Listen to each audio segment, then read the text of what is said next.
Dawson Station.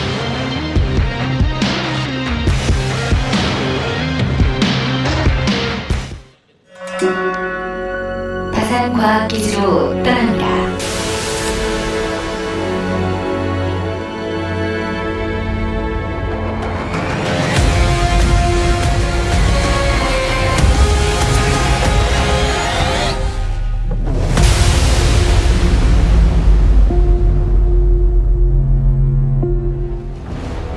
Here we are in set number 3 on Dawson Station, up at the top left in the purple. Winning that last one, it is Stats. Also going for a very early gate as well.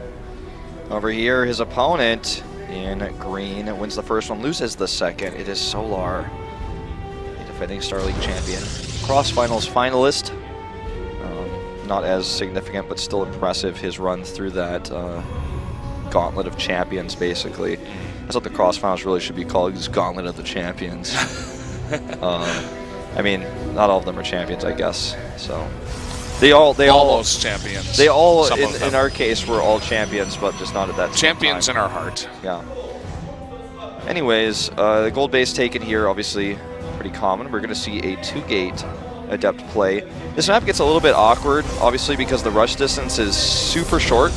I mean, you're going to be able to hit your opponent's base a lot faster with ground armies, and it kind of goes both ways. I think Stats is a little bit more concerned about being able to take a third base as well out there. And then, I mean, the bases are somewhat compact, I guess you could argue, but I feel like this is kind of an awkward map for Pros, and this is definitely what Solar wanted with the bans that we saw in that draft from the maps. I'm not entirely sure how this one's going to play out, because I don't know what Solar's going to show us here, and he probably has something specifically prepared, so I kind of just want to sit back and watch. This is another map that I frankly, to be totally put out there, be totally honest with you guys, do not know and kind of understand as well as the other maps, because we do not see it in Korean play very often. So. Very true. I was expecting a bit more aggression, actually, out of the Protoss player, out of Stats, but I guess he's turning that on now. He wants to start with the devs. He did cancel the Zealot that he was chrono boosting, changed his mind, went for the backdoor base. Solar, of course, does scout this, and what this is good for is actually trying to, stop the Zerg from making drones and saturating that gold base and getting a very good economy off of 2 bases here that you can get on this map very quickly. He's forcing him to make a bunch of links to stop any damage from being done. Now, already going to use the Shade here. Missed a little bit of DPS, though, and good micro from Solar, damaging that first adept quite heavily. The Queen immediately targets the weakened one, and it should just go down here. 2 more hits. Oh, it looks like 3 more hits. A miscount. It's still alive! Oh my god, it's still alive. Still doing damage. That's actually a mistake. He shades, and not the best place to shade to. Solar very nicely did kind of block the front door. This one adept with so little hit points is actually getting so much value. But everything you said holds true. Obviously, it forced him to make lings. 11 lings for 2 adepts, pretty solid trade. And it, I guess it kind of weakens the gold base in a sense. Yeah, although this base is so almost saturated right now. This is going to be frustrating. This is what we talked about before in the game with Beyond on 2 days ago on Tuesday, where this base is gold because it's hard to hold. I mean, that's almost like a golden rule. Gold equals hard to hold. Like, yeah.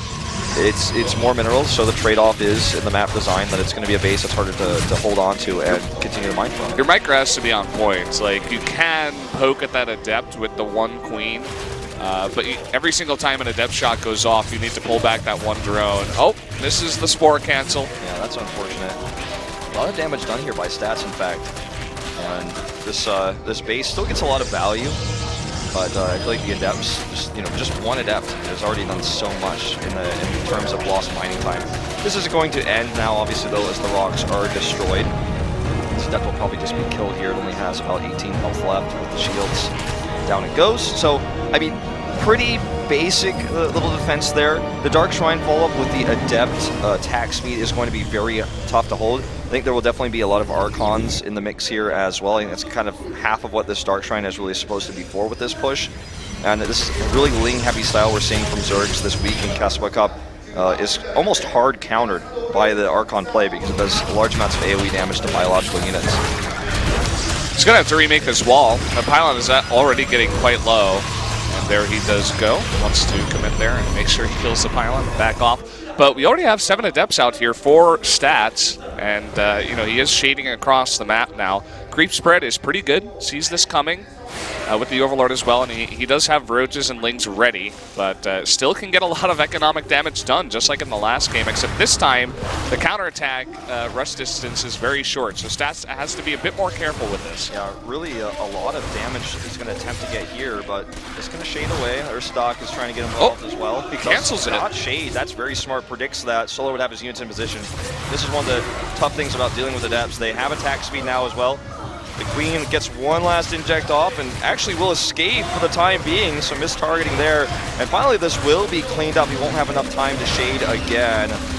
Maybe one gets out now, not even, it doesn't look like. So gets cleaned up, and the counterattack your time is what he has to worry about now. Yeah, this is the key moment for Solar. Already DT's out on the map, and that's very key to this build. You need them to defend. The Lair only now is finishing up, so he's immediately going to make an Overseer. And probably then, once he gets that Overseer out, because he already has Spores, he can begin to put on a bit of pressure, try to deny the third base, the gold. That will be very important for Solar here.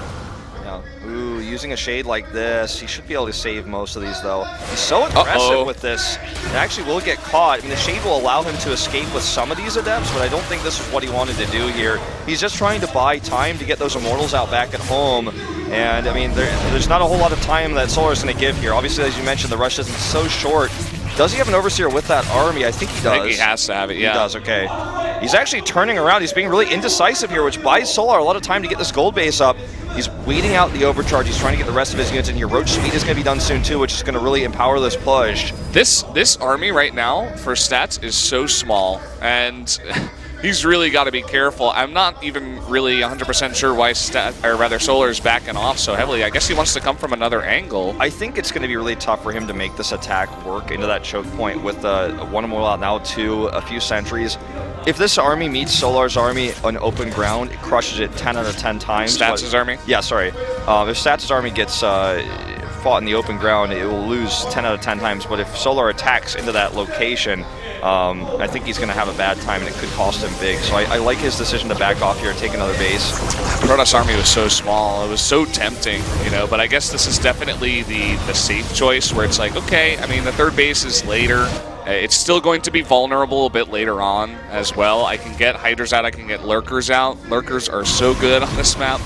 And if you can get them into position. So he wants to instead, survive for the late game and get a bunch of Lurkers out here. But Stats, it looks like he actually wants to go on the aggression here. Well, just like in the previous set, he has a huge tech advantage now. He has got Archons and Immortals here. I guess just with the one Archon for now, but Archons and Immortals is very powerful versus the tech or the lack of tech from Solar. He's trying to get a few Hydras out here. They're going to help defend. They're going to have that extra range. He even made some Ravagers here to help try to kind of rain some biles down onto this army. But this is a scary Protoss army, especially in choke points like that one.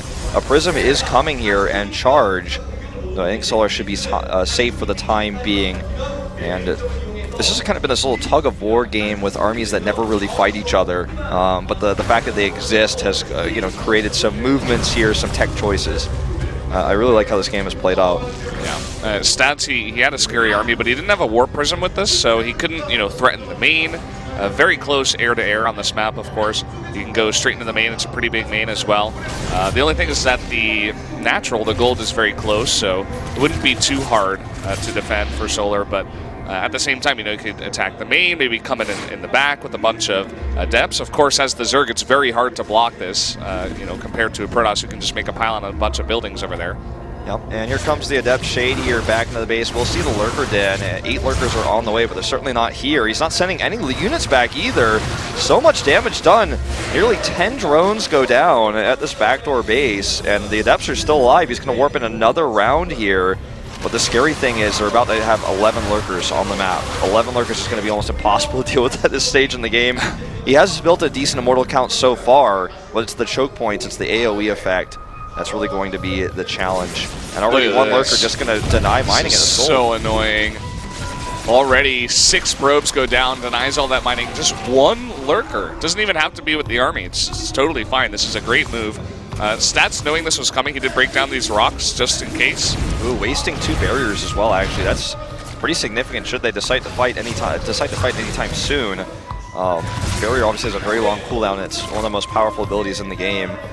It's like a self-castable defense matrix or something. This Protoss army is like really vulnerable, very small in front of the base of Solar.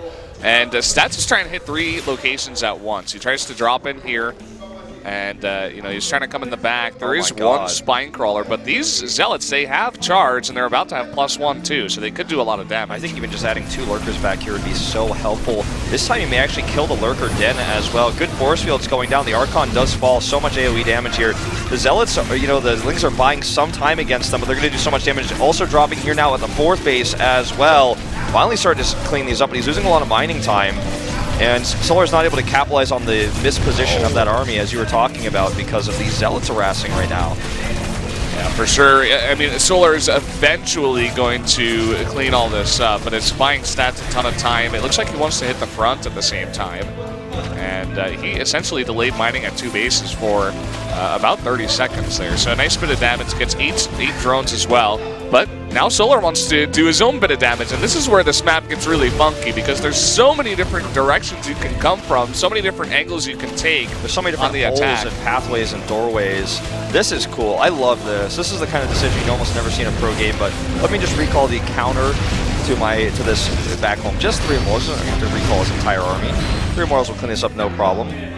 Mutalisks on the map, well, we talked about the possibility of this transition a lot yesterday, and we're starting to see it here in this game. 6 of them already out, 4 more on the way, and they can deal with the Prism, and they can also help deal with these Zealots. I don't think he's going to do too much harass with them for the time being. Needs to, you know, scout this. Okay, just drop down that tag. The Mutas are going for an attack. In fact, actually, as I say that, Archons are, you know, are not here, or not at the base. They're here. And those Immortals he recalled back earlier are not going to be helpful versus Mutalisks. Well, Stats knows a big investment into those Mutas means less army on the ground, and he's going to go for the attack. All these Lurkers have no help. And look at this, it's going to turn into a semi-base trade scenario where Solar just goes across the map and attacks himself. The problem with base trading versus Lurkers is you need to maintain detection, and the only detection he has with this army currently is that Oracle, and Oracles have to preemptively tag armies. He's going to turn around. I don't think he can ever win a race versus this army, but at the same time, turning around means he's pretty much just surrendered. Is he ever going to, when he turns around with his army, is he going to kill this? No, Solar's just going to leave. Solar can just run away after doing a ton of damage. I mean, he left some units over here to kill 41 drones, so he's doing his own share of damage, but oh my god, I can't believe he did not magic box those. That is so many painful. Low mutas there. They have that passive that's not letting them regen pretty quick, but that was still a painful thing to watch. Scary. Yeah. Either way, 1 Stalker and 3 Archons is the only anti-air that we have, and that's going to become important later on with these mutas if he can actually split them or magic box them. Yeah, he does have Storm too. That's true, and 4 Templar. Yeah. Which can become Archons, so realistically there's 2 more Archons possible in this army. Solar taking that base to the top right is very important. That base is so far away from the main base, so in a base trade scenario, it's essentially like a hidden base, you know, a proxy, not a proxy base, but like a separated base that's kind of in the corner doing its own thing, keeping your economy somewhat healthy and away from any threats, because Stats just doesn't know about it. So he's going to kill a lot of probes here with these mutas again, kind of abusing the fact that they have to do that horseshoe effect and go around, you know, that wall. Then when they come back, he goes over here. He's just finding these holes. We've got to be careful about fighting against those Archons. He obviously would love to kill that Cybernetics core, but I think that's just too greedy at this point. Finding harassment damage here instead, though. This Cyber core is actually still alive, so killing that one over there, I guess, wouldn't be too significant after all. And we'll kill this one, though. And, you know, Stats is just struggling to hold on to mining. He's struggling to produce units. But he has, you know, some resources left. He needs to be careful about what he makes. And these Archons, again, slightly out of position. Gotta be so careful with those mutas. Don't want to bunch them up. They haven't taken too much damage here. And we're kind of resetting in a way. Stats is losing a lot of his tech in the main base, though. He's got a decent army here that can go head-to-head with what Solar has, but Solar's never going to fight that straight up. Solar with 3 bases that are very separated and split up, so it's going to be hard for Stats to attack all 3 of them at the same time. Look at this. He sees Stats move across, and he's like, no, I'll never fight you. I'm just going to go around you. This is DOS on station. Yeah, he also has an army that he's soon to have an army that can beat this straight up. He's not there yet, but he's almost there. He's made a lot of Ravagers. He needs ranged units to deal with the Archons. So the weakness of Archons, obviously, is that they don't have a lot of range. I think it's range 3. So that's kind of what you're looking at here. The Immortals are going to be tough to fight as well, since he has 6 of them. But if he can kill the Archons, and the Mutas can clean up everything else, even if the whole army gets blanketed on Storms. He's not there yet, as mentioned, and this is why he's avoiding the army, as you just said. But he still has this base, and attacking into this is going to be tough. Also, there's a Spore Crawler here, so if he loses that Observer for any reason, you know, he's going to have to kind of guess where he's dropping his Storms. Well, he's just A-moving in here. Okay, got to be careful with that Observer. Let's keep a close eye on that, whereas these probes are not mining. Oh boy, not even a cannon over here. But he's not looking. Oh, that was close. Okay, this can be broken now. The Observer is positioned well at the back here, so he does have detection. Here comes the rest of this army down. He wants to kill these Archons. Oh, huge Archon hit onto those Mutas. Probes going down here. There's so many ranged Zerg units. More Charged Zealots come in. This is actually such a close fight right now. And this base is taken out. It looks like Solar is not going to be able to win this fight even. You know, maybe eventually, but Stats is buying so much time. Solar losing another base. That's it, GG. Stats, man, what a narrow victory there. We very rarely see Protosses win these types of base trades. Yeah, very, very rarely. It's so rare. I mean, that's impressive decision-making in every aspect. Yeah, man. it really was. And I think the map definitely plays into it a bit as well. You know, it's not very spread apart, the 2 bases, so Stats was able to get back and defend in time and go attack very quickly. Whereas, you know, on a map like New Gettysburg, it's definitely a bit harder, and those Mutas have a lot more room to fly around. But this is not what I expected. I expected Solar actually to win this one, maybe even with the 2-0, but Stats really showing up to play today. Nicely done. Very impressive. Solar is not out of this group yet, though. He will drop down to the losers match, and we'll see if he can defeat, you know, really either Marine Lord or Trap. Coming up next, tell your friends we've got another foreigner playing here in the KeSPA Cup. It is Marine Lord, and we'll be seeing him after just a short commercial break. We'll be right back. Take prisoners, conquering leaders.